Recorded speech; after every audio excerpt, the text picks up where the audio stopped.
The Super Nintendo Entertainment System has a boatload of great games, but like the NES, there are quite a few that fly under the radar. Now, the NES is a lot easier to collect for, especially in terms of price. The Super Nintendo has seen an increase in the price of games recently, so it's hard to find those hidden games that not a lot of people talk about without spending a ton of money. So Miketendo and I have decided to bring you a list of 10 affordable Super Nintendo hidden gems.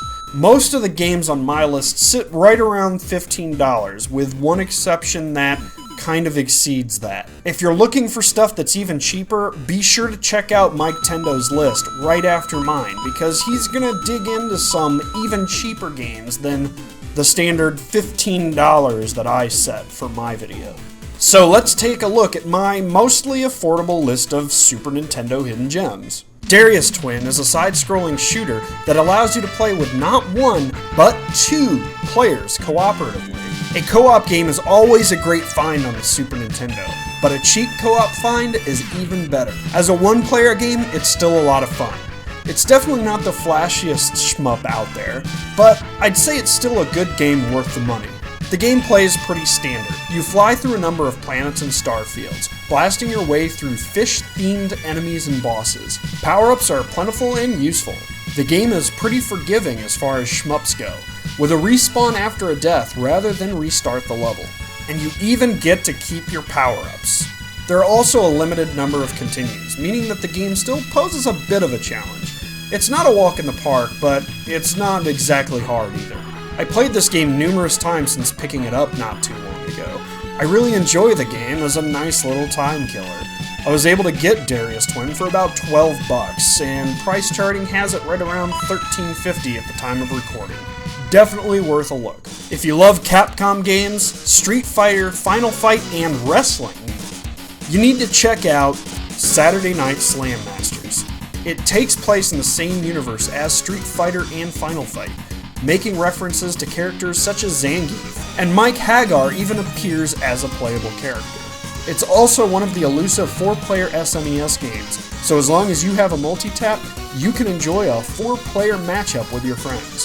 The gameplay feels pretty straightforward and not too complicated, but it's still a lot of fun. I used to rent this game on a pretty regular basis back in the day, and my brother and I played it quite a bit. Each character has their signature moves and their signature look. The stages don't really differ from country to country, but the real star of the ring are the characters themselves.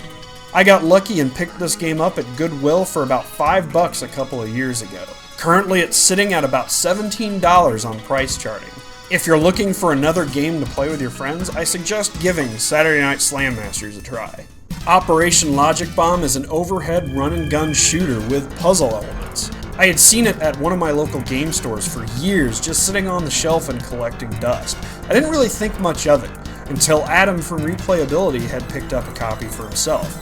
He said the game was actually pretty cool, so I went ahead and took his advice, gave it a shot, and I really liked it.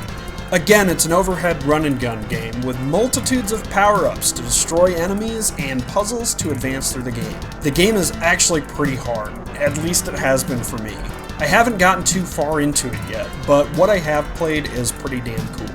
The graphics and music are pretty good, portraying a futuristic world filled with science and robotics. There are interesting story-like sequences that play throughout the game that don't include dialogue, but they give you hints as to what the world around Operation Logic Bomb is all about.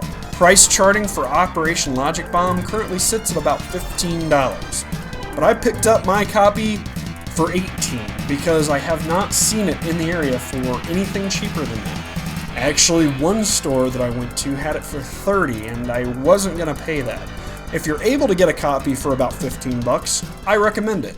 Excalibur 2097 is an action platformer that doesn't necessarily stand out because of the wealth of similar games on the Super Nintendo. I first learned about this game through Nintendo Power years and years ago, though I never really gave it a chance until recently. After playing it on emulation, I wanted to go ahead and get a copy for myself.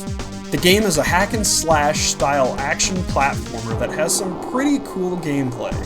You have 3 different kinds of main attack: a slash, a thrust, and a wave beam. Enemies fall apart or blow up as you slash through them. and platforming is mostly pretty solid. At the end of each level, you fight a boss one-on-one. The first boss is notoriously difficult if you don't know how to approach him. Run right in, give him a quick thwack, then immediately hold down your block button to avoid damage. Once he's done slashing, rinse and repeat. I've been spending quite a bit of time with this game recently, and I really enjoy it. I picked it up for about $7, which is right around where price charting has it. I recommend picking Excalibur 2097 up if you see a copy in the wild. The last game on my list is the game that made me want to create this list in the first place. Jim Lee's Wildcats is an interesting beat-em-up that plays similar to Maximum Carnage, or other superhero-themed beat-em-ups from the era. Apparently this game was based off a comic or cartoon from the 90s, and boy, it looks like it. I'm not really familiar with the license the game is based on, but I still really enjoy the game. As a beat-em-up, you fight through similar-looking enemies through various locales. The spread of different baddies is pretty good, giving you a good variety to fight as the game rolls along. The coolest part about this game is that you have 3 different characters to play as, and the 3 characters all have missions that affect the others. For instance, you can't get through Maul's stage entirely until after Spartan completes his objective. Wait, look at this guy. Look at this guy, he's huge, and he's got this tiny little pinhead. Oh my god. He just looks ridiculous. I've always thought that, he just looks so silly. And he's so big, but he gets knocked down by the measliest little punches and attacks. What is this guy? It's like he's just wearing a big balloon suit. Now, when I first wanted to do this video, this game was sitting at right around $15, like the rest. Then, in the last month or two, it blew up to $30. I wanted to keep this list as affordable as possible, but I really wanted to include Jim Lee's Wildcats. I've failed you guys, I've failed you. It's not affordable anymore, at least how I describe affordable. But if you can find it for around $20, I recommend picking it up. I would not pay $30 for it though. If you really want to pay $30 for it, go ahead. It's still pretty good. You're still going to get a kick out of it. But it's just not a $30 game in my opinion. I still really like Jim Lee's Wildcats, and I still recommend playing it, even if you gotta emulate it. Now remember, those are my 5 games. There are still 5 more games to go through on Miketendo's channel, so don't forget to check him out after this video is done. I'm gonna put a link in the description to his channel and his video, and there will also be an annotated link at the end of the video for those of you watching on PC. I appreciate you guys watching. Thanks a lot. Later! Hey guys, thanks for watching Brasel's video, and hop on over to my channel Dongled so you can watch the remainder of the video.